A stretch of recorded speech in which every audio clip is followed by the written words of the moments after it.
Hello guys, welcome to the my channel.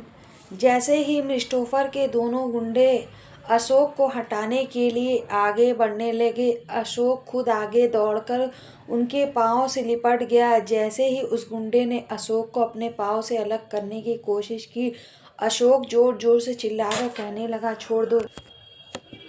Ashok पीछे मुड़कर जोर जोर से कनिका से कहने लगा, आंटी आप भाग जाओ यहाँ से, यह लोग बहुत खतरनाक है, आप यहाँ से भाग जाओ, ये लोगों को आप जानती नहीं हैं। यह बात तो अशोक भी अच्छी तरह से जानता था कि क्रिस्टोफर अपने मिशन के आड़े आए किसी भी इंसान को नहीं छोड़ता था, चाहे वह उसका माना हुआ बेटा ही अशोक क्यों न हो। अशोक अच्छी तरीके से जानता था क्रिस्टोफर की ताकत को। उसके आगे अशोक का कुत्ता भी, बटर स्कॉच भी कुछ नहीं कर पाता था क्रिस्टोफर के आगे। बटर स्कॉच के बारे में सोचकर अशोक बहुत ज़्यादा घबरा गया था। उसने आरव को प्रॉमिस किया था कि उसकी मॉम को वो कुछ नहीं होने देगा। वो क्रिस्टोफर के गुंडों से उसकी मॉम को बचा के रहेगा। लेकिन यहाँ पे अशोक भी बहुत ज़्यादा उन दोनों गुंडों को देख के डर गया था। वो बार बार एक ही बात सोच रहा था कि वहाँ पे बटर स्कॉच को जब नहीं छोड़ते थे तो ये दोनों खतरनाक खूंखार गुंडे आज आरव की मॉम का क्या हालत करेंगे। ये सोच सोच के अशोक के माथे से ठंडा पसीना बहने लगा था। जैसे ही अशोक के पाँव जमीन पर पड़े तो उसके कानों पर उस गुंडों की आवाज़ पड़ी। वह कनिका से कह रहा था, कौन हो तुम इतनी ताकत कहाँ से आई।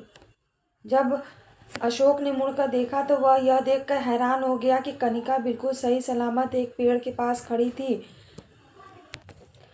कनिका के कहने के बाद अशोक के पास खड़े गुंडे को यह महसूस हुआ कि जाने अनजाने में वह अपने कदम पीछे हटाने लगा था। उसे खुद इस बात का एहसास नहीं था कि यह दुबली पतली सी दिखने वाली एक लड़की 10-10 गुंडों पे इतने खतरनाक मार्शल आर्ट टेक्निक्स का यूज करेगी, कोई जानता नहीं था।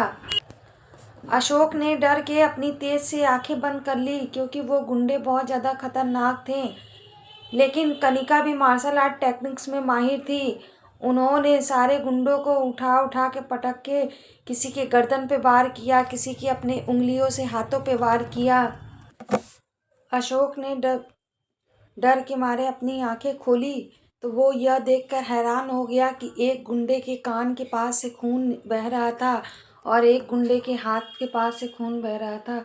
और सारे गुंडे, कोई इधर फेंका हुआ था, कोई उधर गिरा पड़ा हुआ था। सब लोग दर्द के मारे तड़प रहे थे। फिर वो कनिका के चेहरे को देख के हैरान हो गया कि एक दुबली पतली से दिखने वाली औरत इतना ज़्यादा ताकतवर कैसे हो सकती थी।